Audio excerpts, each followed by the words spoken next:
I went back to Callie's text. Callie, ran into David today. He knows. That was it. No emojis. No elaboration. Just 6 words that knocked the air out of me like a punch to the ribs. I stared at the screen, rereading the message as if a second glance would reveal something different. Something easier. He knows. My first instinct was to call her back, demand details, scold her for getting involved. But I didn't. I couldn't. The silence in my house had grown too dense, too meaningful, too sacred to break with panic. Instead, I walked to the living room and lowered myself onto the couch, hand instinctively resting on my belly. The twins stirred, soft flutterings like whispers under the skin. I whispered back, "It's okay. We're okay." But were we? David knowing changed everything. Or at least, it threatened to. He hadn't seen me in months. Not since the gallery showcase when he showed up unexpectedly and lingered too long by the doorway, eyes filled with apology. He'd already begun reaching out before that. Slowly, tentatively. A text here. An apology there. His voice cracking once as he admitted how much his mother's voice had drowned out his own, how he'd believed her when she said a wife without children wasn't a wife at all. "I was weak, Amelia," he'd said. "I let her define what a family was." I'd listened. I hadn't responded much, but I listened. Maybe part of me had needed to hear him admit it. To say out loud that leaving me had been more about him than about me. But I'd moved on. Hadn't I? I had created something for myself. A new rhythm, a new identity, one no longer dependent on being anyone's wife. I had poured my grief into canvases, sculpted hope from paint and brushstrokes. I had found strength where I thought I'd been emptied. And yet now, with just one message from Callie, my body buzzed with unease. I rose from the couch and wandered into the sunroom, the soft orange light from the floor lamp bathing my half-finished koi painting in warmth. The 2 fish, one deep gold, the other a muddled crimson, still floated mid-motion, circling but never touching. Suspended in a balance that didn't feel like peace anymore but tension. Just like us. I reached for a brush, then paused. My phone buzzed again. "Callie, I didn't plan to tell him. He asked how you were." I hesitated. His came out. He didn't say much, but his expression said it all. I clenched the phone tightly. What would he do with the information? Show up? Write another heartfelt message? Try to worm his way back into my life now that there was something to anchor him? I thought about his last message weeks ago. Just checking in. "Are you okay?" I'd left it unread. I hadn't had the energy to respond. I still didn't. Instead, I turned off the lamp and retreated upstairs.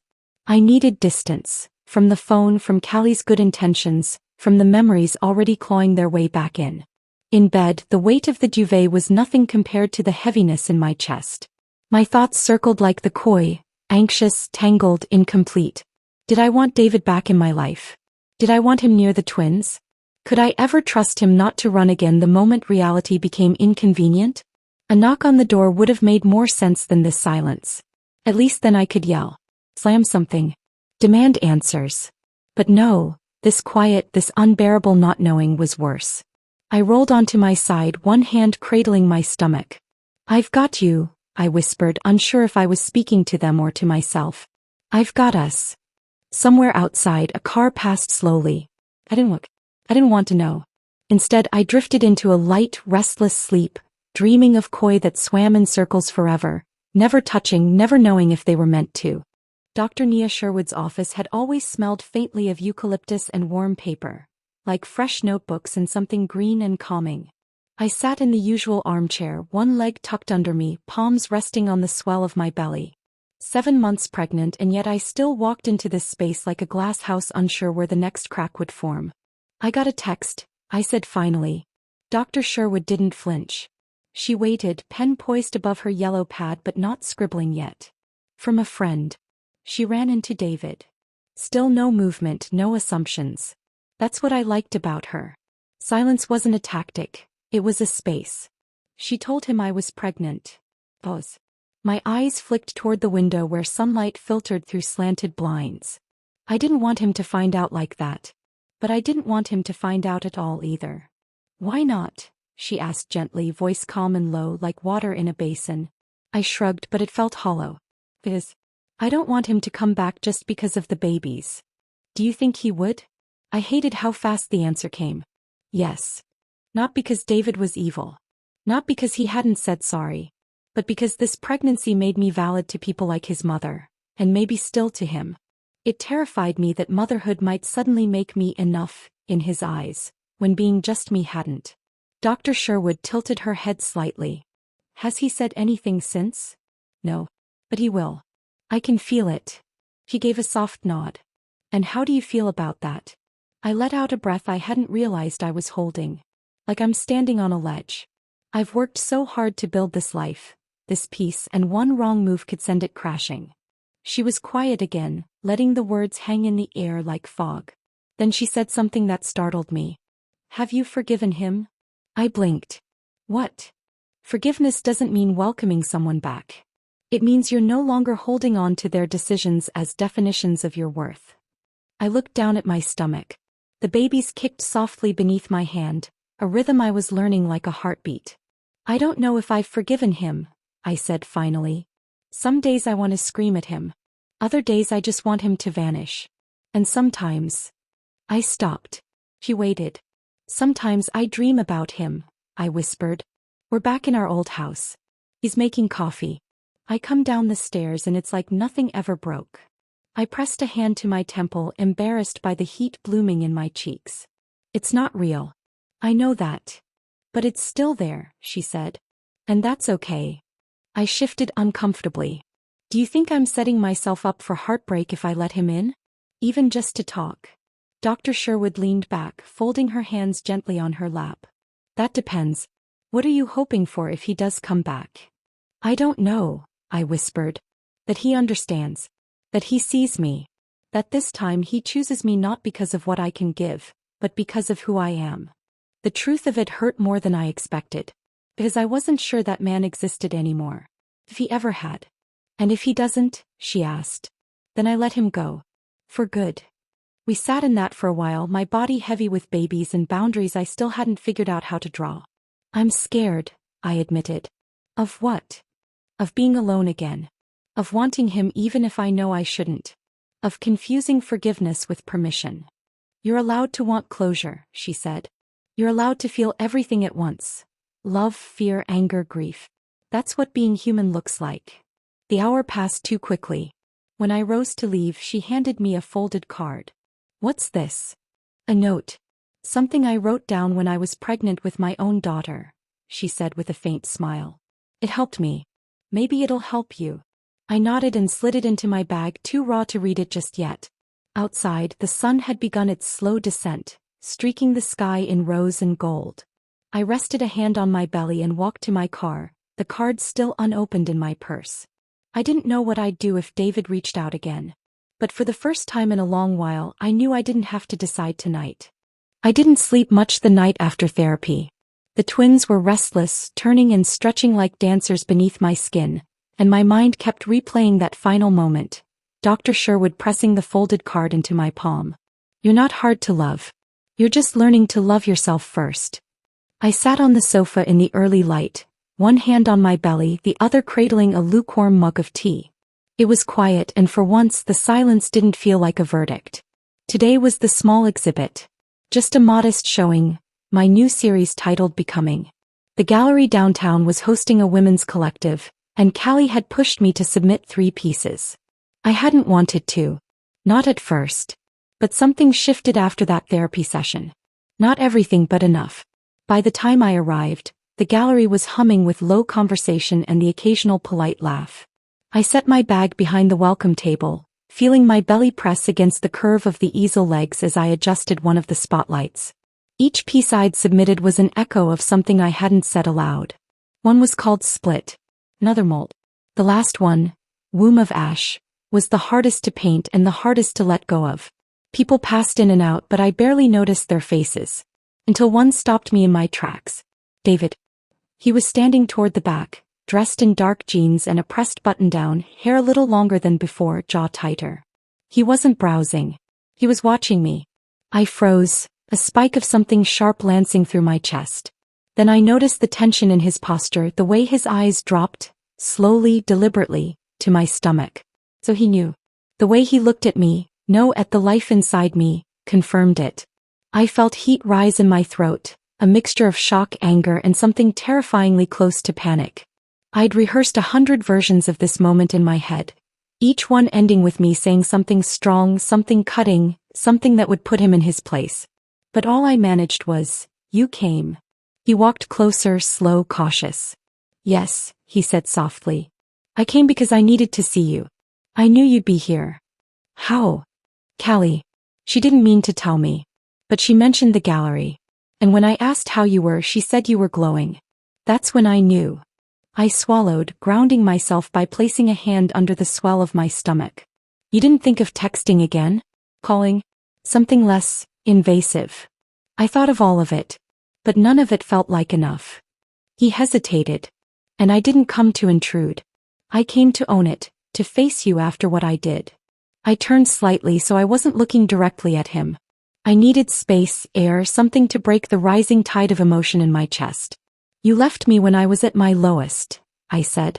"You listened to your mother tear me down and said nothing. And now you want to face me because I'm carrying the very thing you said I was incapable of giving you." David didn't flinch. "You're right. I don't have any excuses. I was weak." I let her voice replace my own. I let my fear dictate my decisions. I could feel people milling nearby, their conversations a blur of sound. But here in this moment it was just the two of us. "She told me what a wife should be," he continued. "And I believed her. I let her blind me to what I had. And by the time I realized it, I had already broken something I couldn't take back." I folded my arms over my chest, not to hide the bump but to hold myself together. "You don't get to walk into this gallery and pretend that an apology can rewrite the past." "I'm not pretending," he said. "I came to face the woman who rebuilt herself without me. And to let her decide if I ever get to be part of her world again." The air between us thickened. I looked at the painting beside him, mold, all peeling layers and fractured color. It was about shedding. About the pain of becoming something new. "I'm not the same woman you left," I said quietly. "I know," he replied. "That's why I'm here." Pause. His eyes glistened but he didn't cry. "You look radiant, Amelia. Not because of the pregnancy. Because you survived what I couldn't." And just like that I felt the rage fade slightly, replaced by something heavier. Not forgiveness. Not yet. But something that sounded a little like pity. He turned to leave, understanding the limits of this moment. But before he reached the door I said, "David?" He turned. "I'm not making any promises," I said. "But if you really want to talk, don't come here again." Call. A nod. Nothing more. Then he slipped out of the gallery and I stood there, caught between the past and a future I wasn't sure I had room for. The adrenaline from the gallery hadn't worn off, and neither had the knot in my stomach from seeing David's face. His eyes fixed on me like I was still his to reach for. After a long shower, I curled into the couch in my robe, one hand resting protectively on my belly. The house was quiet, the kind of quiet that made you confront every soundless thought you'd been avoiding. The twins shifted gently. My body was doing everything I once feared it couldn't. And yet, emotionally, I felt stripped bare, like I'd been on display for more than just the art last night. The doorbell rang just after noon. I didn't move at first. My whole body stilled, every part of me bracing. Then I stood and answered it. It was Callie. She was in her paint-smeared hoodie, hair pinned in that barely held-together twist she did when she was frazzled. Her eyes searched mine before I could even say anything. "I came because I should have said this last night. Or maybe not said anything at all." I stepped aside and let her in. She hovered awkwardly in the living room, then sat on the arm of the chair she always claimed during sleepovers as kids. I stayed standing for a moment, arms crossed as the silence swelled. "You were at the gallery," I said eventually. She nodded. I kept my distance. I didn't want to get in between you and David. I didn't want to interfere with that. "Did you know he'd come?" I asked, voice tighter than I intended. "Yes," she said quickly. "But," she ran a hand through her hair. "I think I gave him more than I should have. That day when I bumped into him. I didn't mean to spill everything, but I guess I let it slip that you were doing well. That you were showing. That things were different." I looked away, feeling a dull ache bloom beneath my ribcage. "You handed him the map," I said quietly. "You gave him a route straight to me. Callie flinched like I'd slapped her, and for a second I hated myself for saying it out loud. That's not fair, she murmured, eyes shining now. I didn't give him anything you hadn't already earned. He was going to find out eventually, Amelia. Maybe not through me, maybe not now, but you can't stay hidden forever. And I wasn't trying to betray you. I sat down slowly, knees stiff. It's not betrayal, I said. It's exposure. That's what it feels like. Like I've built all this. My independence, my safety, my peace, and someone kicked the walls down while I wasn't looking. She nodded, biting her lip. I didn't think it'd hit you like this. I'm sorry. Silence stretched between us. Outside a car passed. The fridge hummed. My heart felt heavier than it had in weeks. I don't even know what I want from him, I confessed. I thought I'd feel nothing if I ever saw him again. That I'd look at him and only remember the damage. But last night it was like, I struggled. Like I could see the man he used to be and the man he became both at once. That's grief, Callie said softly. It's not just about death. Sometimes we grieve people who are still walking around because we've lost the version of them we loved. My throat tightened. I don't want to go backward. Then don't, she said. You don't owe him anything. Not forgiveness. Not a conversation. Not an explanation. But he looked at me like I still belonged to him, I said. Like he couldn't believe I'd gone and made something beautiful without him. Callie reached over and touched my hand. You didn't just make something beautiful, Amelia. You became someone new. You fought your way out of a place people don't always survive. That's yours. And nothing he does or says gets to rewrite it. I nodded slowly. Her words were like balm, cool and grounding. And then, as if on cue, my phone lit up on the coffee table. David. The name hovered on the screen like a pulse. A simple message. I'd like to talk. When you're ready. I didn't move. Callie glanced at it and then at me. You can ignore it. I know. You can answer it. On your terms. I know. She squeezed my fingers gently. Just make sure whatever you do next, you're doing it for you. The message stayed unread.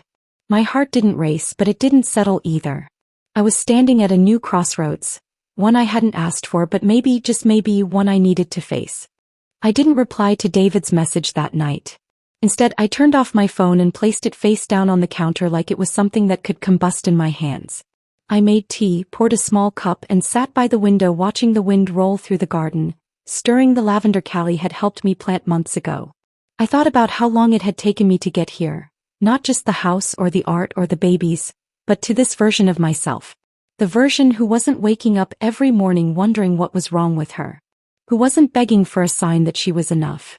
And now here he was, wanting a conversation. I didn't know if it was anger or fear I felt more. By morning I had replayed every moment of the gallery 100 times. The way his eyes had found mine in the crowd, how they dropped to my stomach and then back up, widened, almost broken. He hadn't looked smug or satisfied. Just stunned. Like the air had been pulled from his lungs. I couldn't pretend I didn't feel something when I saw him. That would be a lie. But it wasn't longing. It was grief's older cousin, recognition. I opened his message again, read the same words. I'd like to talk. When you're ready. I wasn't ready. But I also didn't want to live in hiding from a man who had already taken so much from me. So I wrote back. Let's meet. 1 hour. Kennedy Garden K. Public. That's all I'm willing to give for now. I stared at it for a few seconds. Then I hit send. It was a decision, not a surrender. I chose a quiet table at the back of the cafe, shielded from the entrance but with a clear view of the door. I didn't wear anything fancy. Just my olive green wrap dress, the one I wore to prenatal checkups. Comfortable, modest, honest. A small part of me wanted to look composed. Not for him but for me. He arrived 10 minutes late and I saw the hesitation in his step as he scanned the tables. When he spotted me, his body stilled for a moment before he approached. He looked older. Not in the gray hair, wrinkled skin way, but in the weight of regret kind of way. Like something had settled in his chest that he couldn't put down. Hi, he said, voice soft, unsure. Sit, I replied, not smiling. He obeyed. We didn't touch. Didn't make small talk. I kept my hands around my cup as if it anchored me there. I didn't come here to fight, he said after a pause. And I didn't come to make demands. That's good, I said. He nodded, eyes lingering on the curve of my belly before flicking away again. I didn't think. I didn't expect to feel what I felt when I saw you. What did you feel? I asked. He swallowed. Shame. Mostly. And all. I looked away, unsure what to do with that. I know I don't deserve to ask anything, he went on. But seeing you last night, it just reminded me of everything I destroyed. Everything I gave up and how far you've come without me. I didn't answer. He cleared his throat. I'm not here to beg for a second chance. No. No, he said firmly. But I want to be honest. When I left, I thought I was escaping something broken. But I realize now, I was the one broken. You were just collateral. That word, collateral, rattled in my chest like loose bones. I was grieving, I said finally. Every failed test. Every comment from your mother. Every time you looked at me like I wasn't whole. He looked down at his hands. I know. And I did nothing to protect you. Nothing to help. No, you didn't, I said. You ran. You found someone new before I even had time to breathe. And it was a mistake, he said quickly. A deep one. Silence settled again. I'm not here to rehash the past, David, I said. I've made peace with most of it. But you don't get to show up now and pretend like we can just talk our way back. I'm not pretending, he said. I just needed to see you. To say this. To tell you I see now what I couldn't see then. I nodded slowly. That was something. Not everything, but something. These babies, I said, touching my stomach lightly, they're not your redemption arc. They're not here to make anything okay between us. They're mine. He nodded. I know. We sat quietly again. Then I stood. I have a checkup tomorrow, I said half to myself. The twins are measuring well. He looked up, hope flickering too visibly in his eyes. That's great. That's really great. I'm telling you because it's true, I said. Not because I want you involved. Not yet. I understand. I believed him. At least for today. As I walked away, I didn't feel triumphant. Just settled. Like I had held my ground and not lost myself in the process. He might be back. He might want more. But the rules would be mine now. Enough for now. Part 5 will kick off from where we left off.